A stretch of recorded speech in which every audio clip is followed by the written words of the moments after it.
Welcome back to part 2 of the cloud variable tutorial. In part 2, we're going to be talking about creating and manipulating cloud variables using neosbot, which is how you create and manipulate them.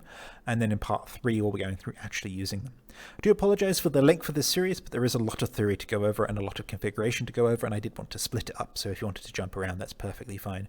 Run me at 2 times speed, run me at half speed, there'll be chapters in the video too. Let's get going. I do recommend that you watch part 1 if you haven't already. That talks about a lot of the theory about cloud variables and how they work.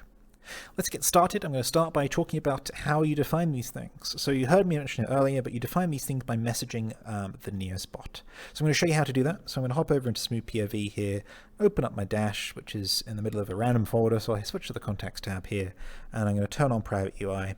And in private UI here, you'll see I'm on my contact screen and I'm looking at my message history with a user called Neos. So you'll see that there's a user here called Neos. They've got the Neos logo next to them and they've got a bot account tag. If it isn't this bot account, if it's someone else, some other text here, don't trust it. There's only one Neos bot here. You can always see if it's neosbot. You can run the echo command and you'll get some stuff back. It'll also send you information about your Patreon reward if you are a Patreon every month. It'll thank you for your contributions and send you that NCR. So this is the neosbot, and you run various commands against it to create definitions for cloud variables. You can do a bunch of other commands here. I'll link in the video description a page where we talk about those commands. I'm just going to show you how to do a very basic command right now, which is this echo command. So I'm going to go ahead and focus the message bar here. You'll see my keyboard. This is Turk's keyboard, by the way. Someone asked that in a previous video. So yeah, this is Turk's keyboard. We're going to do /echo, and I'm going to say test. And then you'll see that the neosbot responds there with test. So that is the neosbot, and that's the way that we send commands to it. So creating cloud variable definitions and also manipulating cloud variables outside of logics and components is done through messaging this bot. This solution isn't that ideal. I believe that the Neos team will be working on sort of a UI maybe in the future, but right now it lets you get all the steps done and lets you sort of enact on those and start using cloud variables today. So how do you know what commands to type? So like I said, there is a full list of commands on the wiki. I've linked that in the video description. But specifically for cloud variables, we've got this amazing gadget, which was made here by U-rhenium. So I've got this spawned out. You can find U-rhenium's folder in the directory, or maybe in one of those public folder links. I'll also put their folder in the video description so you can paste that in. Inside there, you'll find this cloud variable command helper. This is a great gadget. I think it was created literally the day that cloud variables came out, and it just allows you to sort of create cloud variable commands a little bit faster because it helps you sort of understand how they work and what you need to do. So we're going to start with the create command. So you'll see here that we're on this one here. You could just spawn this out here and you can go through the commands using these arrows, and it will change the stuff to the right here. But we're going to start with the createUserVar. So createUserVar will create a user variable definition. If you remember from part 1, I said that cloud variables could be created referring to owned by a user or owned by a group. So when we do createUserVar, it means that we're creating a cloud variable which is owned by a user. If we scroll through here, you'll also see that there is somewhere there is a create group var. Let's get. It's somewhere there. This is the first command that you need to run. You need to run these usually in order. You can sort of mix them up, but this one needs to be first of all ran first. Otherwise, there will be a problem that occurs because it doesn't exist. Next to that, you'll see the path, and this is what I talked about again in the first video. I talked about how what we're sort of seeing is a sort of namespacing scheme where we have sort of the context and then the value. I'm going to be creating some dummy variables today, but feel free to try it with whatever you like. I do recommend the syntax of sort of context, period, name, and that kind of works out quite well here. So as an example here, I'm going to create a color variable. So what I'm going to do here is I'm going to go ahead and get this keyboard out, and I'm going to enter testing.color. And this will be the color variable that I'm creating. And what this will do when I hit copy is it opens up a keyboard momentarily and copies this full command to my clipboard. So now if I turn to the left here, I open up my message history with the Neos Cloud bot, and I select this and I hit paste. You'll see that I'm now entering the command that I need to enter to send the createUserVar testing.color command. So when I do this, it will create the variable. And it says created, so I've now created testing.color. Let's go on to the next one, which is we need to set the type. So here we have the next one, which is setUserVarType. And again, these are on the wiki if you prefer that, but I really do like this gadget here. So what I need to do is I need to type in the value of here that we just had, which is testing.color. So I'm going to go ahead and do that again. Testing.color. And it's asking for a type. Now, there is a list of types here.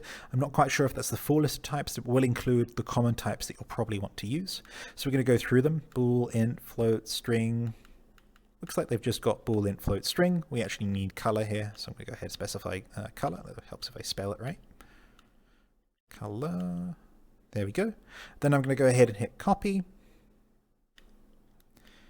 Open up my bot list here. Hit paste. And then you'll see I'm doing setUserVarType testing.color color. Let me go ahead and hit enter on that one. Typeset, there we go.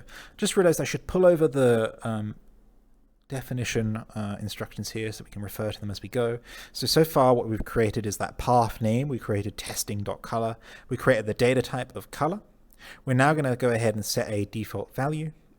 For color, we actually need to do this a little bit weirdly, but let's go ahead and find that. So here's the UserVar default value. And we'll need to put again here testing.color.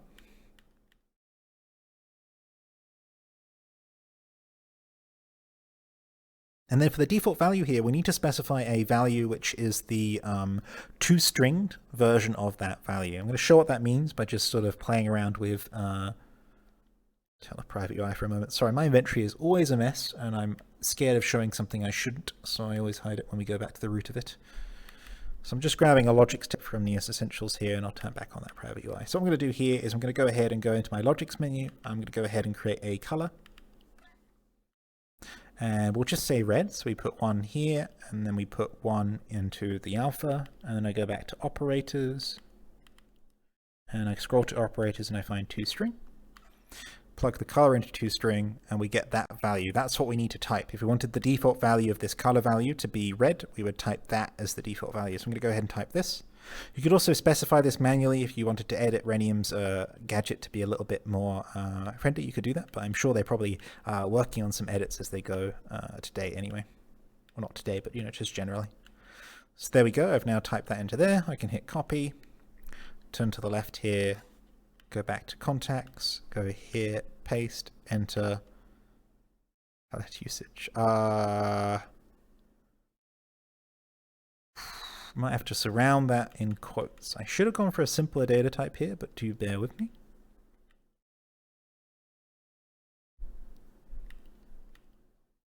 Maybe there's too many spaces or something. There we go, default value set. So now let's set the default value of testing.color to 1 in the red and 1 in the alpha. So that's, full red, full alpha. So that is the default value done. So if we go back to our definition list here, we've set the path name, we've set the data type, we've set the default value. Now we need to go ahead and set the permissions. Now, if you remember from part 1, permissions is a complicated beast. So we're going to go ahead and take a look at the list here and just familiarize ourselves with what we want to do. I want to allow the variable owner unsafe, which is basically anyone in the world, to read and write it. And that's all we're going to do for now.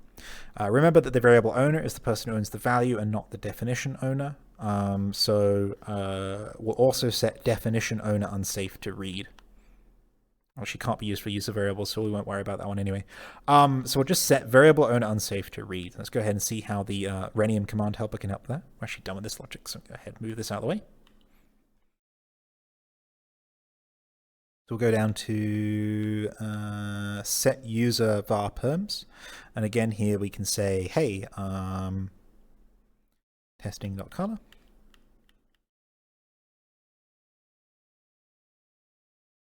And then perm types here, we can go through them. They don't have the ability to do comma, but permissions. They do have all, but that includes list, and that's not something I want to do. So I'm just going to manually type in here, read, comma, write, which is what I want. And then here we'll need the permission type, which we need to be variable owner unsafe, like we said from that. So I'm going to go ahead and copy that one, turn to the left here, paste this into our Neos bot command, hit enter, permission set. So that's now done. I know that was a lot to go through, but that is the cloud variable testing.color done. If you'd like to create another variable of another type, do keep in mind that there are examples both on the Neos wiki and on the weekly update, which I'll link in the video description, and they go through how to do sort of more complicated setups. I will be going into some specific setups when I go through how to actually use these in logics and components, but we're going to leave off here with the setup of the dynamic variable definition. I want to keep these videos nice and short simply because it's hard on me, it's hard on you to watch them, so let's split them up as far as we can.